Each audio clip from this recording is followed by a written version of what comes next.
Algar Productions. This is the Post-Atomic Horror, the most comprehensive Star Trek podcast ever produced.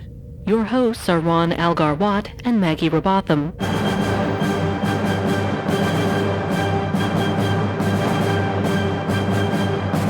Episode 533, Subspace Rhapsody, with Brian Lynch.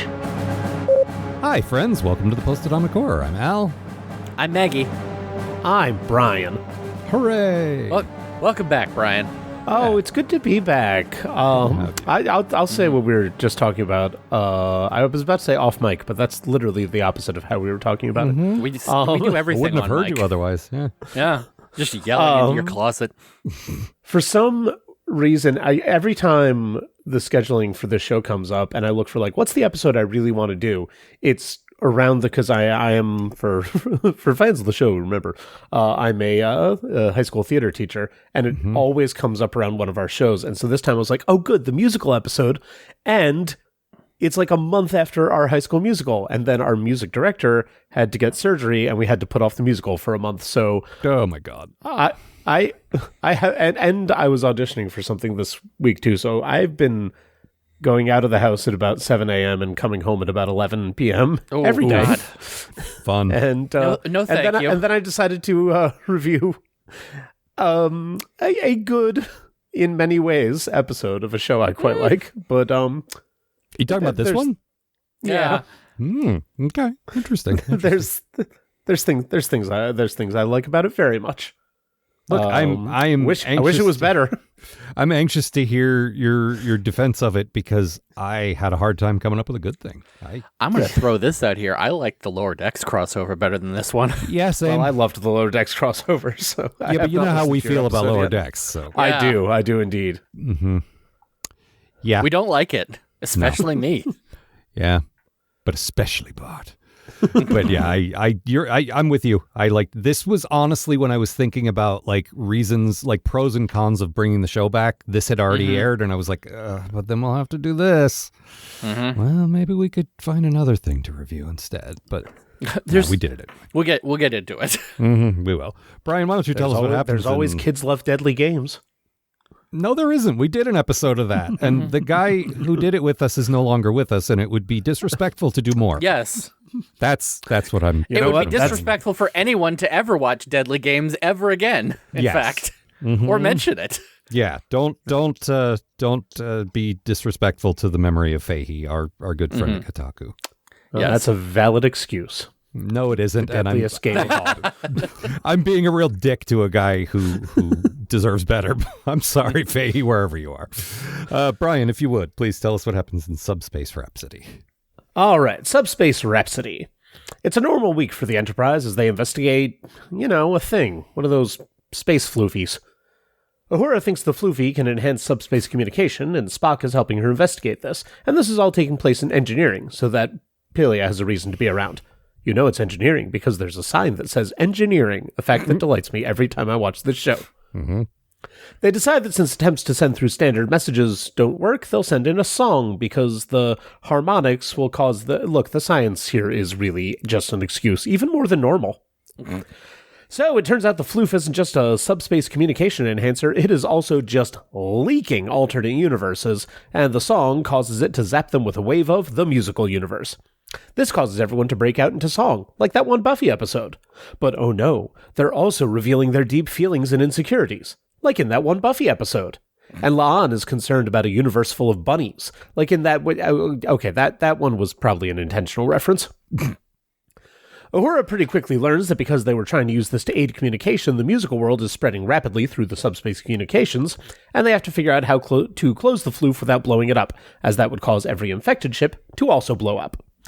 But how do we deal with such an intangible enemy as this Phantom of the Operations Station?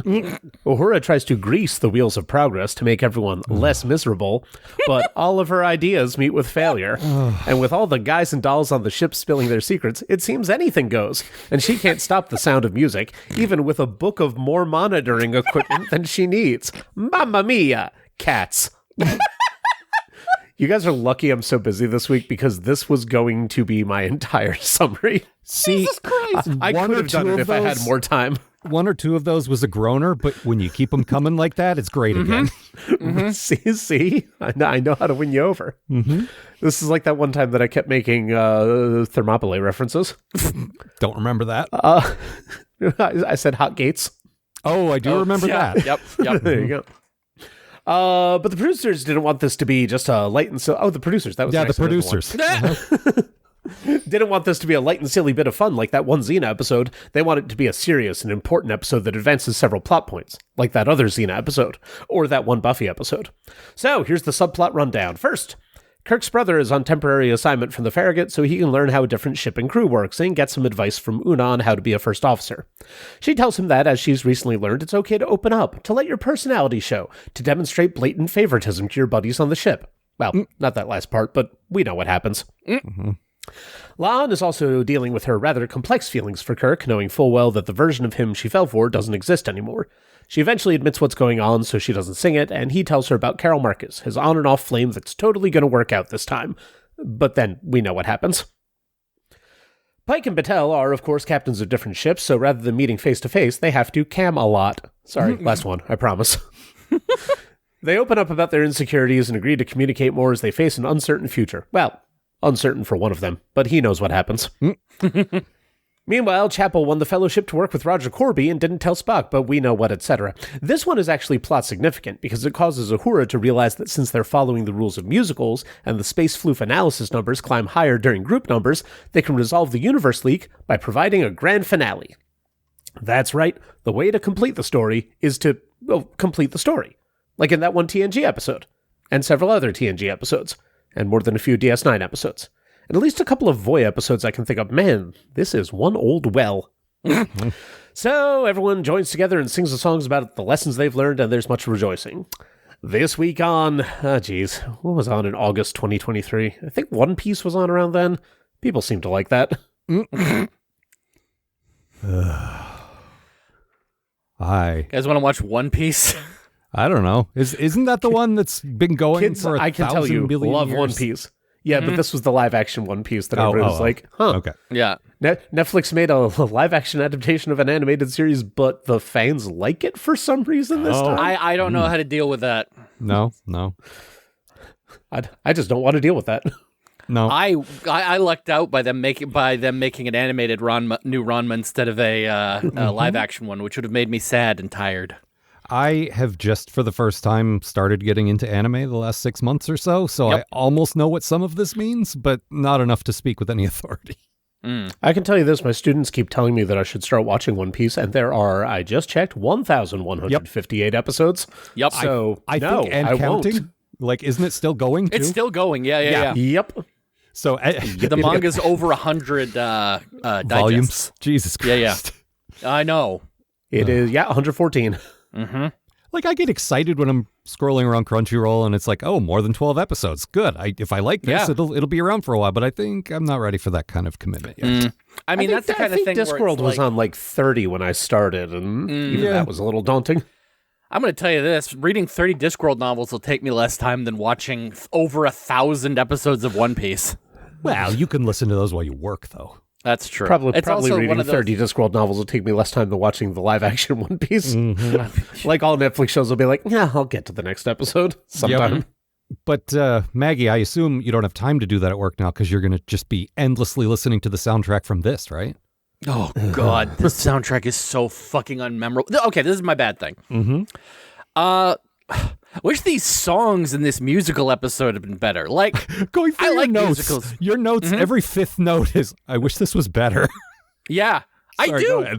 Go ahead. Like, you tell me they're doing a Star Trek musical, and having seen, I think, at least one Star Trek musical that was done, like, by, like, a local fucking, like, actor troupe. Like, it can be done. But, like, I like... musicals just fine, and this is honestly really hard to articulate, but like, these aren't catchy, they don't have anything to them that makes me want to listen to them again. All of the lyrics are really awkward. Like, all of these musical episodes always seem to come from a desire to replicate that one Buffy episode. And you know what that episode had that none of these shows that followed it did? Memorable songs.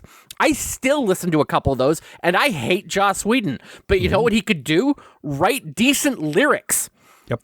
Like, even the acapella version of the opening credits is bad, and that shit should be my exact thing. Also, the opening credits to the series that they're homaging had vocals at one point. You could, it's so easy to just go with the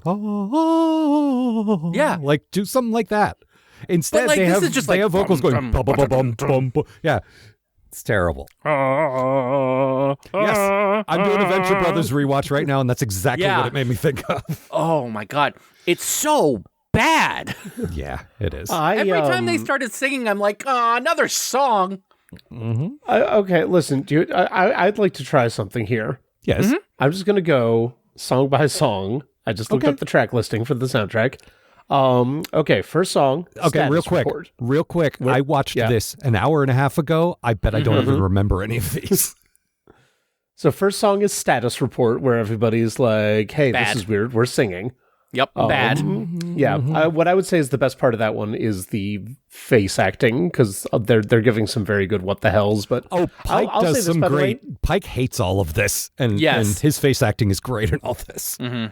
Pike's also got the Buffy problem, where you decided to do a musical episode, and your lead is like what we call in the business a character singer, which is like nothing too hard.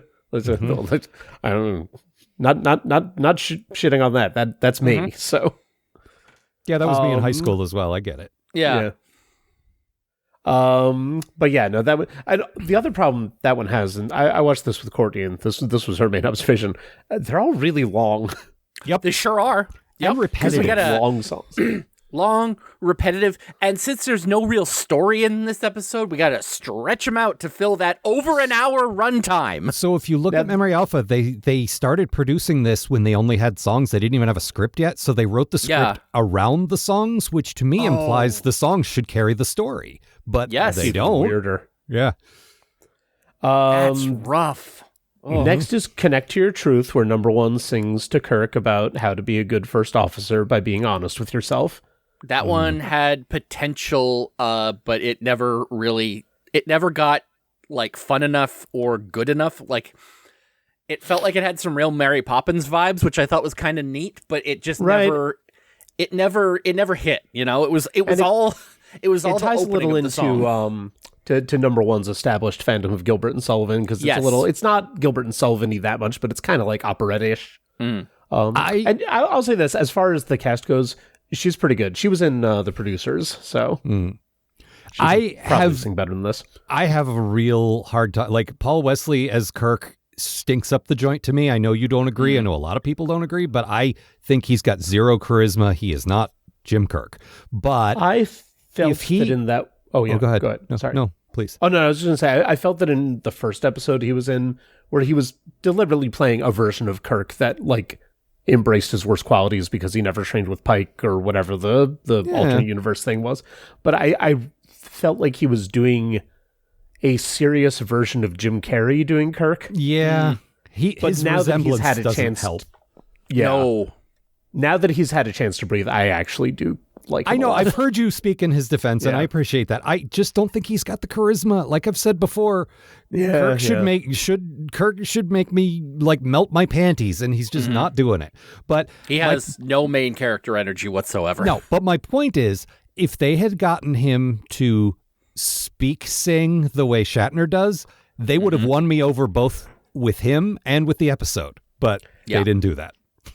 In general, this needed a better songwriter than Kay Hanley, who Letters to Cleo, perfectly fine. It's Josie and the Pussycats, 10 Things I Hate About You. You know, all the songs are very earnest, and most of them are kind of generic and could apply to any character. There's a couple specific ones, but a lot of them were real, just broad. Like this song didn't make our album, so we'll throw it in this episode. Yeah. For this is one for the theater people, but it especially applies to the next one. It's very Pasek and Paul. A lot of these songs feel like they would fit well in Dear Evan Hansen, and that is an insult. Oh. Okay. But the next one is How Would That Feel, which is Lon singing about, like, I'll say this also. I liked that she finally admitted that her thing is not, I have a crush on Kirk. It's, in the alternate universe, I got to realize what it would be like if people didn't think, oh, You're related to Khan. I'm just happy she's given up on the corner monsters. Like, she's got something else about her now. It's nice. La'an has definitely gotten more bad news for you about next week. Well, I know. Since that shit stopped. Well, I know what happens next week. That's as far as I've seen. But that gives her a reason to. Whereas before, that was literally the only thing she would talk about. So it's nice that she's got another thing now. I will also say she's one of the better singers in the cast, too. Oh, yeah. Even if the song was pretty good for like is easily one verse over where it should have been. That one kept almost turning into Let It Go, but as far as an I Want song goes, I'm like, all right, this is fine, which is about as high as they ever get. I do think that it was very unfair of her to, in her daydream of a normal life with Kirk, to be under a billowing white sheet looking at each other through the morning sunlight, because that means one of them's going to die. Yep. You only see that in flashbacks after your spouse dies and you go on revenge. Happened to Chris Pine in Dungeons & Dragons. Oh, that's right. And he's Captain Kirk. Yeah, he is. Damn right he is. Next song, Private Conversation, which is Pike and Patel, neither of whom can sing particularly good. I would say that's the start of a song, but the two of them start singing and realize what's going on and clam up real quick. The big gag on that one. Hanging up. Yeah. I also like that La'an not only doesn't want to reveal her own feelings and doesn't cotton to any musical shenanigans, but she does have a very good point. This is a legitimate security risk. Yeah, and Pike, this is Pike just blows like her off at that first. one Buffy episode. Like, we might get mad at each other, but then it's like all of a sudden two captains are airing out their dirty laundry over comms, and it's like, oh yeah, that is something we should not. Why did I do that? Okay, we need to stop this right the fuck now. No, I loved the comedy of that of him saying, no, just singing your feelings isn't a big deal, and then it happens to him. It's like, oh, all right, fine. Yep, that was good. Man. The after La'an finishes her song and she just has this moment, she's like, oh no, this is going to be happening all over the I got to go tell the captain now. And then, of course, he's still in his musical pose when the communication gets cut off, so his song gets I do like that the musical world is like, you can turn it off if it's happening over the communication system. If it's happening in person, you can't, but if it is. But that he was in that, like, hand on the heart, kneeling on the ground, he goes, oh, okay. Well,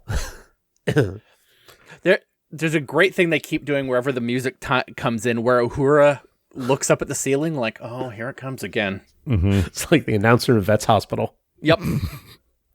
Next song, Keeping Secrets. That was number one singing to La'an. And real quick, that's Maggie's good thing, right? That's my good thing. Not a good song, but turns out I'm super hot. I'm super into number one singing to La'an while there's no gravity. Wow, what a shock. I'm gay. Okay, but also, Rebecca Romaine is a supermodel. Yep. Like, yes, you're gay, but also, come on. Listen, everybody on this ship is a supermodel. Yeah, exactly. No. Yeah, everyone on this is fucking gorgeous. Yep, this is the hottest ship in Star Trek. Yeah, I thought it was disco until this one, but yeah, you're right. I forget if it was. I think it was the episode before last with Mbenga and the Klingon. That was last week. Was it last? Okay. Yep. We get a shot of him without his shirt on. I'm like, God, even this guy, fucking hell. Yeah. The dad, the fisherman dad.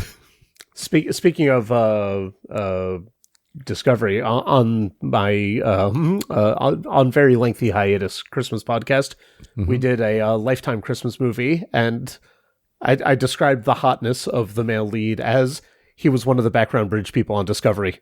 Yep. Because you got your captain, you got Aram, you got Michael, you got Saru, and then behind them just like a wall of male models. Yeah, and they're all like about in their mid-20s. Like they would all be playing teens on 90210. It's like that level of hot. And they're all easily 6'6". Everyone on this show is like a Mego doll. Like no matter what their face looks like, they've got gorgeous sculpted pecs underneath their shirt.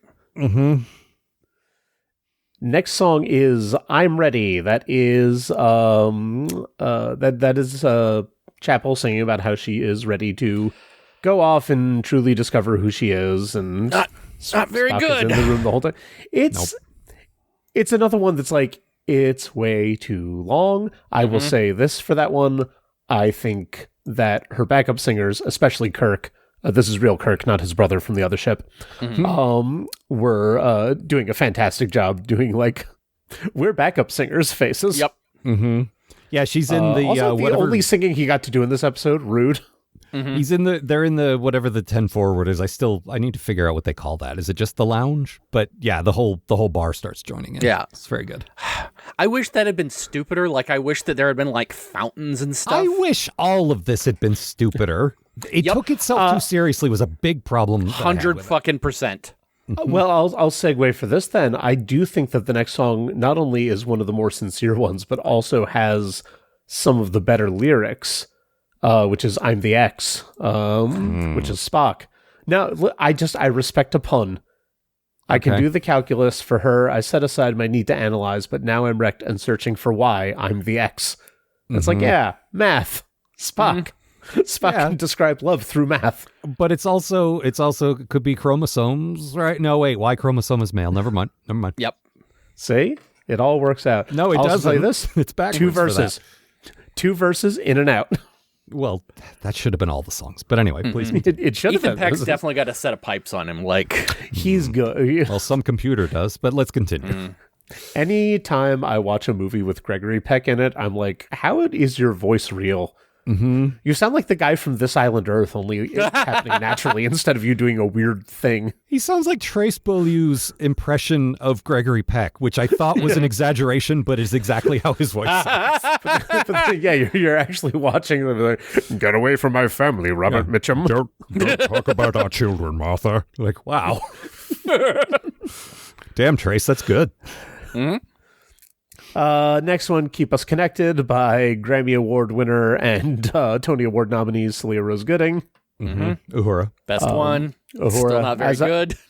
As I mentioned, I said that it was from the she was nominated for the Alanis Morissette musical, Which and then neither of us knew existed. No. It's called Jagged Little Pill, and yes, course there's a it song is. where somebody writes a paper for a class, and people say that she used the term ironic wrong, and Of then course. there's a whole discussion about it. I don't want these. I've heard it's pretty okay. It's by Diablo Cody. Like, All right. I feel like if you say like, who's going to write an Alanis Morissette musical? Yeah, that makes sense. That feels yeah, about yeah. right. Yep. But anyway, it was for the 2020 Tonys, honoring the best in live events that happened in the year 2020. So there So that was, was what, not like a lot 3? to choose from. Sonic the Hedgehog and Cats. There were 4 eligible musicals, 2 of which were jukebox musical. 3 of which were jukebox musicals, and 1 of which got no nominations. They just did not give out best score that year. Wow. Feels Yep. mean. Well, the other one wasn't eligible for original score because it had been touring for like 3 years. Oh no, you know what? They did give out best score. It went to Christopher Nightingale for A Christmas Carol. It was 5 plays got nominated that year. Good for them. Every so often a play sneaks into best score for background music, and you're like, all right. Why not? I didn't know that was a thing. Nope. It can be. And then every so often you get a play that's got like 17 songs in it, and I'm like, is it stereophonic? You're a musical. Just admit it. So that's Keep Us Connected. It's good. She can sing. The thing is, she can sing, her mom is LaChanze. Like, it's in the family. like, she can sing, but the lyrics are still bad. Like, this is one of those songs where they're like, it's not this, but it's like this, where they're rhyming like emotional with like. Oh, God. Some of the rhymes are so tortured. Oh God. Yeah, that was definitely something I said last night. That the lyrics are bad, even when the tunes are good, and even when She the rhymed performances are good and the singers are dysfunctional good. with emotional. That's it. Thank you. God, that was bugging me. But yes, that's exactly what I'm talking about. You don't need to put technobabble into your songs. Or if you do it One cleverly. of, do it like Yes. like Spock's cat poem, where you put some work into it, you know? Yes. Or Data's Data's sorry. cat No, poem. yeah. Wow. I was Spock, you know, whatever. Yeah. It works. Yeah. The specific thing about the lyrics is that I said I kept okay, this is going to be several nerd-ass references piled on top of each other. Did either of you see Blue Moon? It was a Richard Linklater movie from just last year. Ethan Hawke got nominated for Best Actor. He was playing Lorenz Hart, who was Richard Rodgers' first lyricist. I also don't know who that is. You're going to have to back up at least one. Okay, Rodgers and Hammerstein, Sound of Music, South Pacific, Oklahoma.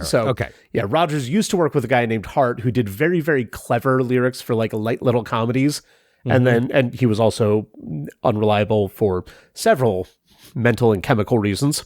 And Oklahoma opened, and he saw that like, oh, Rodgers has a new partner, and they are going to change the world of musical theater, and I'm going to be a bitter old man about this and die in an alley in 3 months. But the opening scene is him watching Oklahoma, and he's just sitting there. He's Ethan Hawke, digitally shrunk to be 5 feet tall. And he goes, and the people on stage go, "We know we belong to the land." And then he just leans over and says to his mother, "Here comes grand, and the land we belong to is grand." And that was me through this whole episode. I was just like, oh, here comes dysfunctional. I'm amazed they didn't rhyme girl and world. Bad with sad. Now, here's where I can actually give a genuine compliment for the last and final of the remarkably, I will say, 10 songs is pretty impressive for a TV musical. I felt crazy, every one of them. I really liked the grand finale. I thought it was very fun. I think sloppy rhymes feel better when everybody's singing them with a little smile and a bounce in their step, and particularly Mbenga and Chapel dancing through sickbay was very cute to me. And this might be a controversial opinion, but I'm going to drop my good thing here. I like the Klingons. I saw that, and I appreciate that. I hated it, but please continue. So I say the Klingons were fun, not least because the captain was played by the same actor that played Hammer. So I'm glad. That's cool. Oh, I didn't know that. That's why the eye patch. Shouldn't he have had two eye patches? Yes. Well, he's got one of his eyes has like 10% vision in it, I think. Okay. But he can focus with it, and so they just put a patch over the unfocused one. Okay. And I mean, there's a long tradition of eye patched Klingons by this point. You got Shang, you got we Martok, love an eye patch. Yeah. Right. I also I'll mention this since the Klingons are popping up more and more now. I like the modernized version of their old gold and black uniforms. Yeah. They're real flashy on the show, but in a very fun way. I'm glad they gave up on the disco design. Oh, yes. Yeah. I was a defender of that, but this is better. But this feels more like Klingons. Yes. Yeah. I still think the disco design was fine once they put hair on them. The disco design was a good design for an alien. It just didn't feel like these guys we've been spending 60 years with is all. It's and of course, the whole reason I think it was so bulked out was not only to make them look more alien, which I think was part of it, but so that we wouldn't be able to recognize Shazad bag Latif. salad. Oh, bag salad. Yeah. He's in something coming out I want to see, but I forget what. Yes, it's called A Plastic Bag. Oh, yeah. Shredded cabbage. The most beautiful thing I've ever seen. Oh, he was in Wuthering Heights. So there you go. Oh, right. But you were going to mention. Yeah, you were sorry. talking about the Klingons. Got distracted thinking about what Bag Salad's up to now. No, I like that. They got the. I always like when there's a little break for a different type of song in the middle of a song, and the Klingons doing K-pop, complete with the dancing, was fun. I also like that in their initial communications, saying that they had found the source of the anomaly, they referred to it as the abominable source of our dishonor. I just think the Klingons been having a rough episode, especially after what happened last, or a rough season, especially after what happened last week, and they need a win. You're talking about them like they're a sports team. They've been having a rough season. They have. Go Klingons. I had with that compared to what happens with them on Academy, but you'll get there. Soon. I have the moment there, like, you've dishonored us with this. I'm like, you guys sing on the bridge all the time. What are you talking about? You love singing.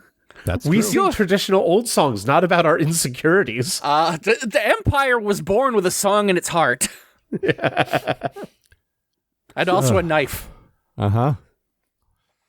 Let's see, like when they set out on the ship and Worf started singing and everybody was singing along. I just want to see a Klingon like who starts doing pounding his chest and singing his song, and then everybody just looks at him and he just sort of like peters off and goes back to typing.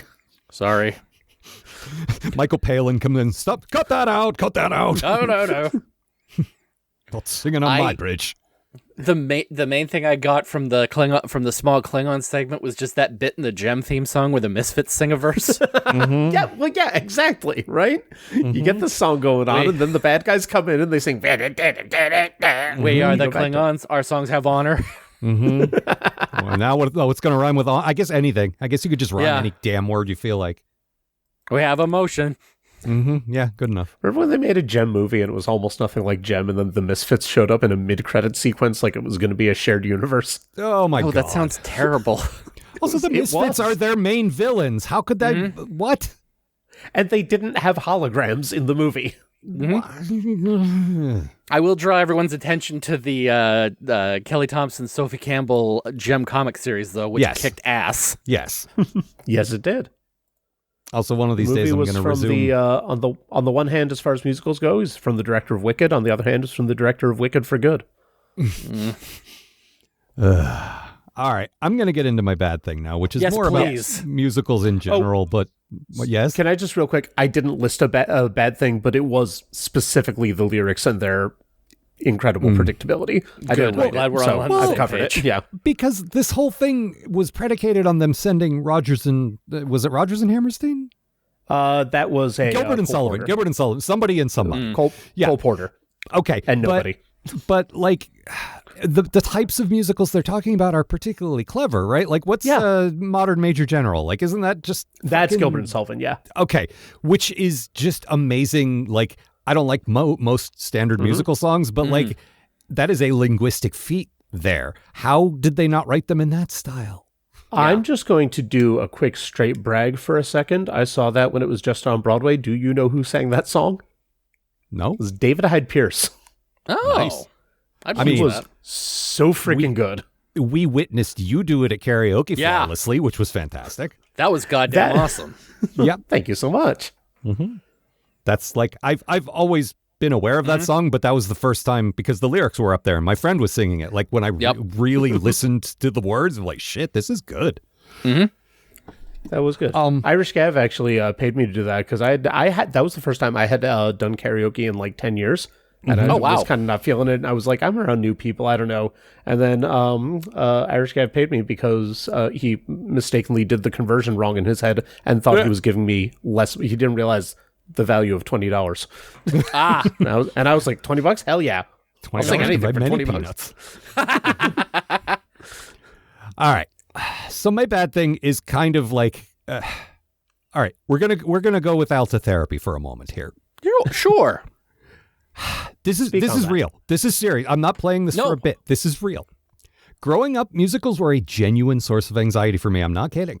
Because they were one of those things that everyone around me loved and I almost never did, to the point of wondering, like, am I wrong? Am I broken? Like, what is everyone seeing that I'm not seeing? Is there something wrong? Like, seriously, no kidding.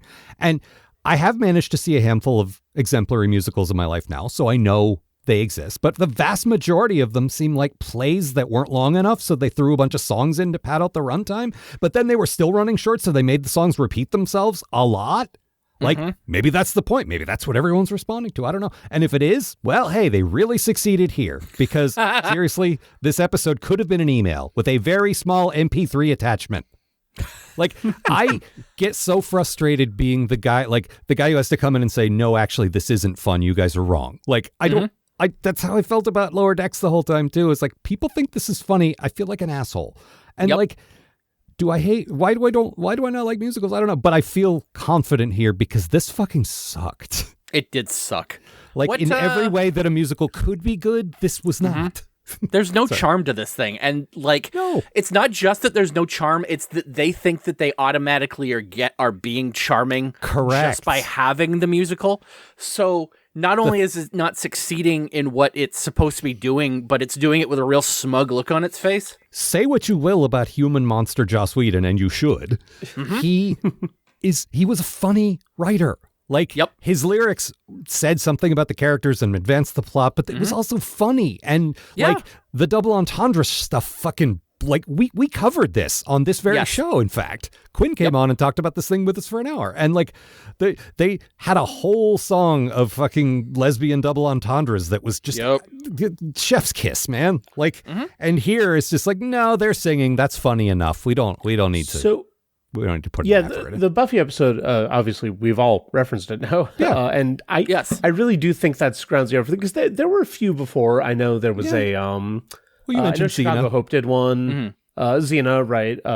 Xena, I'd just like to say that I love that Carl Urban playing Julius Caesar meant that he was on the musical episode for like 3 seconds when all the recurring villains showed up and did background singing, and I was just like, man, Carl Urban, look at you. Play one of the like 8 parts you played in this franchise wearing different wigs. Yep. All from different time periods. Yep. But yeah, the first one with Illusia and all the tarot card references and stuff, that was like we're doing a deep, serious musical. And then the second one where it's like, it's Joxer's weird triplet brother coming on, being absolutely fabulous, carried by an army of shirtless hunks. And Xena's singing Sisters Are Doing It for Themselves. Well, that rules.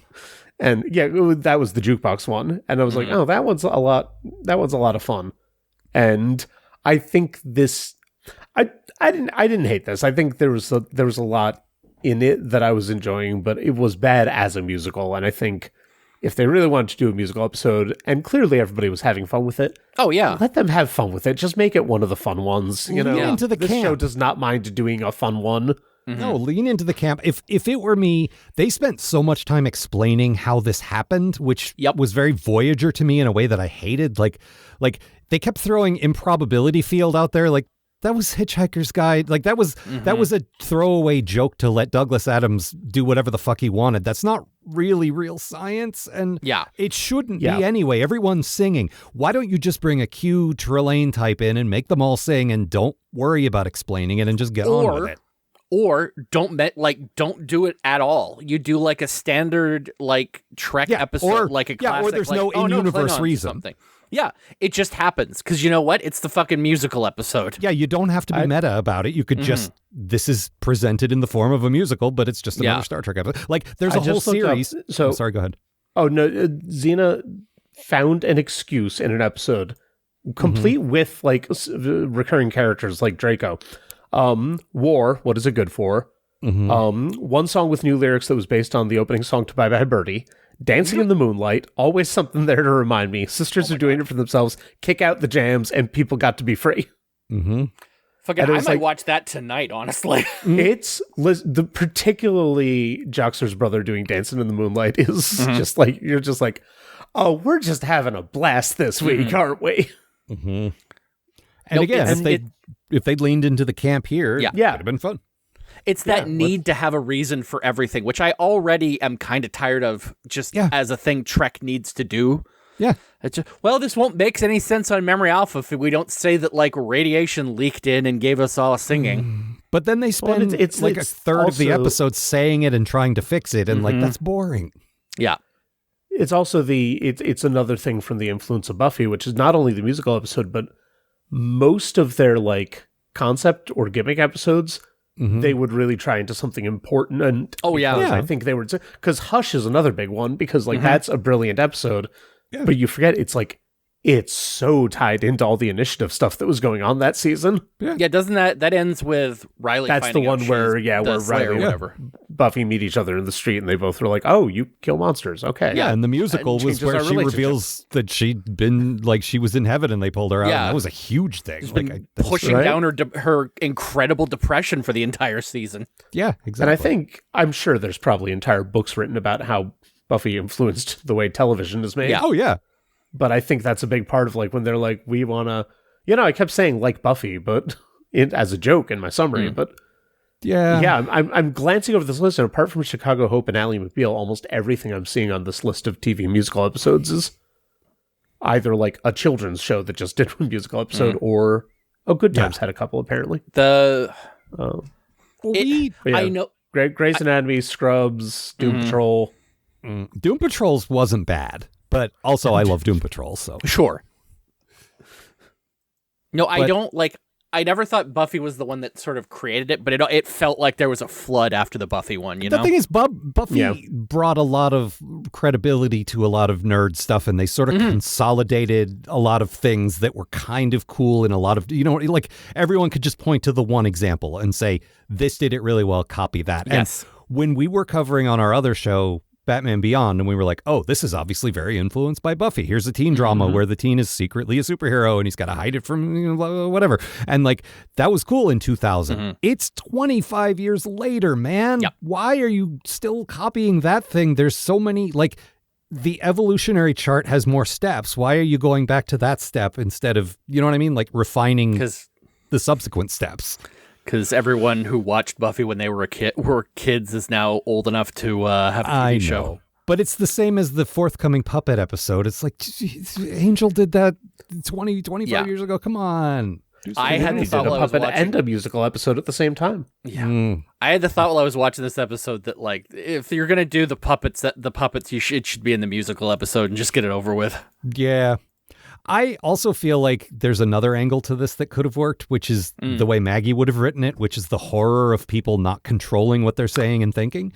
And, yep, 100%. And that was a bit in the Buffy episode as well, actually.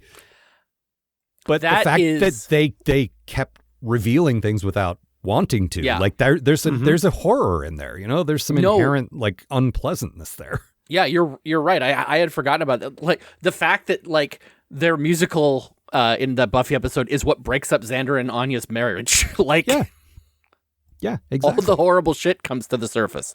Yeah, no, I would love that. But most they discover about that is like Pike doesn't want to go on a boring vacation with his girlfriend. Okay, fine. Stirring drama. By the way, also, since when does he not like going out into a forest and riding his horse around? Yeah, it's true. It's his favorite thing. He's got a saddle at his office. He's like, into the forest I go. Yep. I have so many more TV shows I can put those words on. Yep. My good thing was just Uhura again. She continues to be one of my favorite things about this show, and this is a good Uhura episode, not just because she's a good singer, but like hers is one of the only voices that doesn't sound auto-tuned all to hell to me. Like everybody sounds like microchips. I know I'm old man yelling at Cloud about this, but I'm in my 50s and I hate that Cloud. You're like, also, you have the ear for like audio. Like I didn't pick up on any of that, but like, you've got the ear for that kind of thing. Like it doesn't surprise me that bugs you. If you listen to the couple of lines Mbenga had and you don't hear like some weird computer warbly, then there's something wrong with your ears. He's got it the strongest of anyone. Like I appreciate that. I appreciate that I do have an ear for that, but that was impossible to miss. Yeah. It's like, buddy can't sing at all. But beyond her voice, like Uhura has a lot of little great moments in this. At the beginning when all the comms are busted and she basically turns into an old-time switchboard operator, she's so excited about it. Yep. She's like, yes, let me punch you through. And her big smile and her enthusiasm, just she loves her job and like she's involved. She's so with happy. Spock, like upgrading the communications array, and like she's like, I say this every week. It's so great to see what she did, like seeing what her actual job is and getting her involved in the plot. But like the performer herself just sells the enthusiasm, and I love it so much. Yeah, 100%. She does like a little curtsy at the end, and I'm just like, yes. That was another very cute. Everybody had cute little moments in that song. Yeah. She has a great, she puts the button on the episode where she's doing her work and she's humming and everyone just whips their heads around like, oh no, not again. And she just sort of shrugs like, oops. Sorry, I'm musical. Like, yep, it's cute. Nobody really talks about the fact that Uhura and Spock caused this nearly bringing the war back and possibly killing the Federation and half the Klingon Empire. It's like, well, whatever. Whoops. Well, don't do it again. Look, you said send stuff into the rift. We sent stuff into the rift. Pelia's idea was to make it a music, and she didn't even get to sing anything. Yeah, that's true. I don't know. Maybe Carol Kane can't sing. She played Madame Marble in Wicked, but you don't really have to be able to sing to play that part. There's an argument to be made for if everyone's being made to sing by this force or whatever, like let them sing badly. Like, yeah, you know what I mean? Like if if some anomaly is making me sing, I don't sing very well. And like it would make me sing, but not well. Like that would be part of the bit. You know what I mean? Like you could make that work. Just let him Benga sing flat. Like let him embarrass himself a little. That's part of the story. But yeah, I think that'd be fun. They let Allison Hannigan sing flat on the episode you are clearly trying to be. What else? Let's see here. At one point, they talk about sealing the rift or whatever the fuck it is they're doing. They're using a zipper beam, which I'm pretty sure they're just sticking it to Jean at this point. Yep. You know what? Pretty okay with that. That's fine. So, you don't like zippers, do you? Yeah, exactly. We'll make the ship shoot zippers. Fuck, I'll come in again. I thought the anomaly thing looked like Rainbow Road. Yeah. From Mario Kart. Could be. It was a, Sorry, I was just closing the tab I had on musical episodes, and I decided to click on the literature tab. Listen, it's TV tropes. Because I was like, how do you do a musical? And it's like, no, it turns out that they mentioned that Luke of the Four Gospels has people bursting into song, and I'm like, okay, fair. But there was apparently a Star Trek novel, How Much for Just the Planet, which I've heard of. Yeah, I've seen that one. Yeah. Which according to this, contains several musical numbers with lyrics listed out. I mean, that's pretty easy, especially if you say, if you put in, like, to the tune of Camptown Races or whatever. Yep. Yeah, according to this, they do. It says they're pastiches of pre-existing songs, so they'd be recognizable in text, as they say. Right. Oh, I like that. See? Strange New Worlds, a book did your job better, probably. No, we're thinking of all kinds of ways this could have been better. Yeah.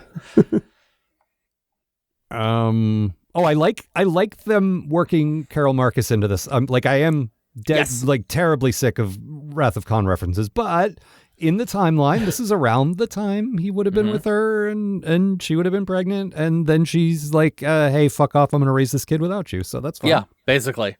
And I like that being a thing that he's sort of dealing with. I like that that's a thing we could be doing more with. I feel like they're near the end of that. If she's pregnant, I can't imagine it's going on much longer. And I'll say this, I actually remembered this wrong because a side effect of this episode being so thoroughly tied into plot threads that we already know how they're going to resolve because of the 60s. Yep. But I did keep telling Gordy, like, okay, so that's but for David Marcus, I said that Kirk doesn't know about him. And yes, he does. He mentioned Carol, and then the next line was like, she's pregnant, and I was like, wait, did he? So I genuinely forgot that. Yeah, I had to look it up too. He just agreed to stay away from them. Yep. I thought he didn't even know. That does mean that that does make it a very good moment there. He's got the line in Wrath of Khan. He's like, I stayed away just like you said, or something. Yeah, something that was the line I was forgetting. Yeah, which is, I could picture the way that happened, and they're doing it exactly right, which is, I'm too busy and crazy and Jim Kirk to stick around for this, but I could try, I guess. And she's like, no, you can't, get out of here. No, I'm on my star bases. I've got my thing. I've got support. I am developing the greatest technology that will never go wrong and will be will change everything. So you can just fuck off. I just bought a boat called the Live Forever. Well, she does. It's David. It's me. I bought a boat, and I'm giving it to my son. I've been reading the DC Trek comics from the 80s and 90s. I don't know why. Oh, just cool. Something to read. And they did a whole alternate reality thing where David was still alive, and they did some pretty good stuff with him. And that's cool. I feel like they would have connected nicely. They love jumping out and punching people. Yeah, that's true. And tying sweaters around their neck. No, that's just him. Never mind. Yeah, just him. Just him. They've both got that wonderful naturally curly hair. Well, they both love horses. On both of maybe. Them. I guess. I don't know. I see you eyeing my naturally curly hair. My favorite Peanuts character. Here's a Broadway one. David looks almost exactly like everybody who ever played Pippin in the 70s. I don't know what Pippin is supposed to look like, but the name Pippin just leads me to think of David. So, yeah. I think in the filmed version of the Broadway production, he was being played by the dude that was the greatest American hero. So, oh god, that guy. Yep. Believe it or boy, not, we hated that show. Oh boy. All right, what else? Let's see. Oh, why did La'an sing in an American accent? Mm, A Good question. surprising number of English people do because of the popularity of I know American that was music like in England. I know that was like the Beatles and all those guys coming up yeah. in the 60s copying the American rock and rollers, but do they still do that? Really? It still happens, although it's just sort of like the way singing became due to the major influences. You know. Okay. All right. But I defer to your knowledge of this kind of thing. yeah. I will say this: I feel like if you're an actor, you might want to be like, well, let me make sure this sounds like the same person. Yeah, exactly. What else? We had our first shout out to Roger Corby, who's going to be. Nope, not true. Really? Yeah, he's come up a couple times. We've talked about it on the show, Maggie. Oh, well, I don't know. Man, I got a lot going on. I mean, Dr. Roger Corby? Fair Yeah, enough. Dr. Roger Corby. Roger Corby, the very same. Creator of robots, I think. Yeah, that sounds right. No, wasn't he a robot? Oh, God, I don't remember. It was in 60s sci-fi, I believe everyone was a robot. That's true. That's the episode where Kirk's carrying the big giant stone penis, though, right? Yep. Good episode. Yes. What are little Yes, girls it made is. of? It also That's had the Andrea one. the android. Did that have Harcourt Fenton Mud? Featured Harcourt Fenton Mud? Yes. Yes. Now, that would have been a good character to bring back. Oh, yeah. He would have been a fun, generally, but also for this episode specifically. I genuinely can't believe they just dumped him in the first season of Discovery and they haven't brought him back yet. He's fun and he'd fit so well on this show, and he doesn't like Pike. And he would look great in a cape. I just said he doesn't like Pike as if he was on one of the Pike episodes, which he wasn't. But No. But what you're I meant right, is though. that He doesn't like Pike. You know what? Yeah, actually, it was a misphrasing, but I'm going to stand by it. He doesn't like him already. Well, I remember when Rainn Wilson got the gig, and it was one of those weird, he signed for like 5 episodes or something like that. And I was like, ooh, we're going to see him for a while, and then never showed up again. Well, I He mean, did get his own short trek with the television. Yeah, that's that's what I was true. just referencing. You would look Yeah. great in a cape. That was the, if I yes, had any yes, money yes. at all, I'd be sipping jippers on a beach right now. Chipper's on a beach right now. Yep. No, listen, we haven't gotten a lot of returning guest stars that I think would have been fun to do. Yeah. I'm mostly referring to Captain Angel, who I miss, and I don't think we're going to get to see again. No, and she was involved with Cybok, and it wouldn't have been bad to have him pop up again either. I feel like that's exactly it. They tied Captain Angel into Cybok, and then they were like, well, if we introduce him, it's going to be a whole thing with the memory alpha types. You could pull it off. Just don't have anyone in Star Trek V show. Like, don't have Uhura and Scotty and, just have La'an and Number One or somebody. It's fine. I say they still have time. I have actually pitched this not to anybody that is actually capable of hearing pitches. Sure. But that what I would love is, the Enterprise runs into a ship, and it's captained by some minor villain from the past, like an Orion pirate or something. Mm-hmm. But then is transporting Harcourt Fenton Mudd, Cyrano Jones, played by I don't even know who, Paul F. Tompkins, maybe. Well, that's who I they wanted as Harry yeah. Mudd forever, but yeah.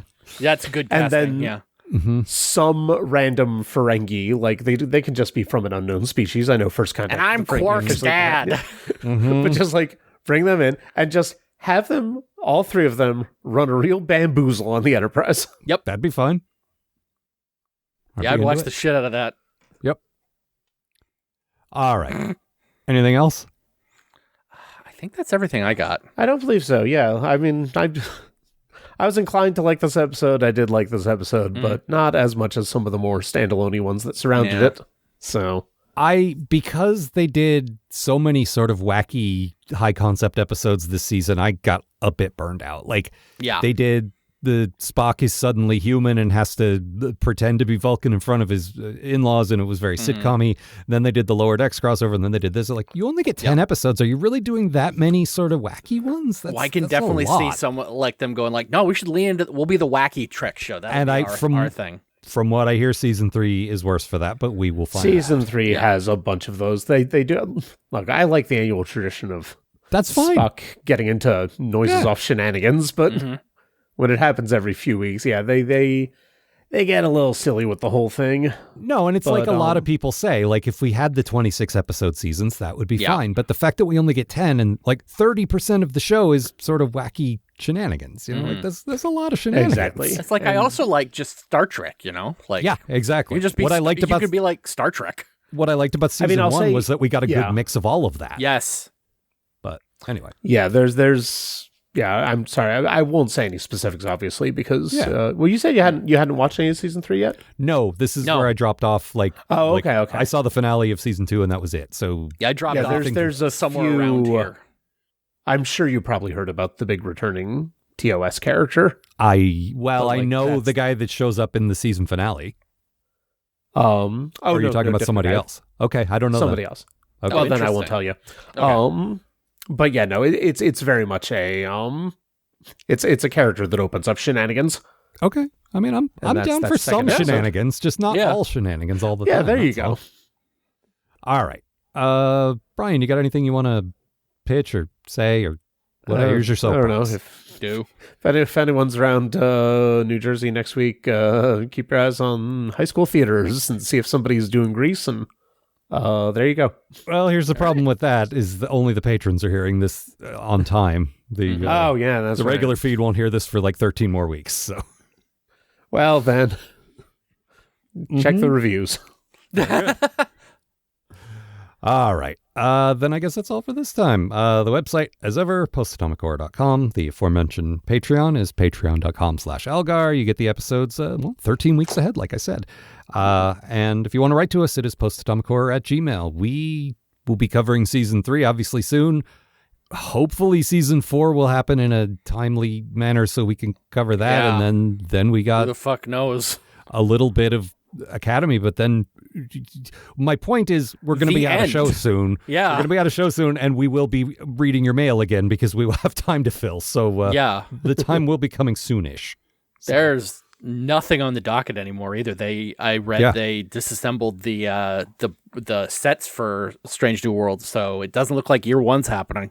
So, well, I didn't think it was. I know you were kind of counting on that. I I thought know. it was Well, more I of a read that the shot. showrunners on this were at least pitching it, so at least got that Yeah. far.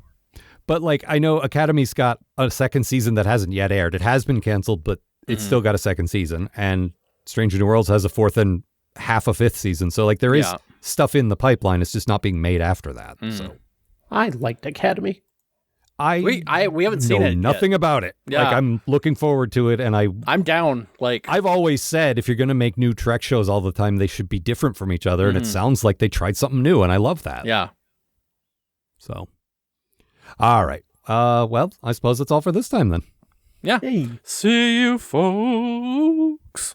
Stop that, cut that out. I want to sing. The Post-Atomic Horror Podcast is a co-production of Maggie Robotham and Ron Algar Watt. Copyright 2026. Please don't sue us. We're just doing this for fun.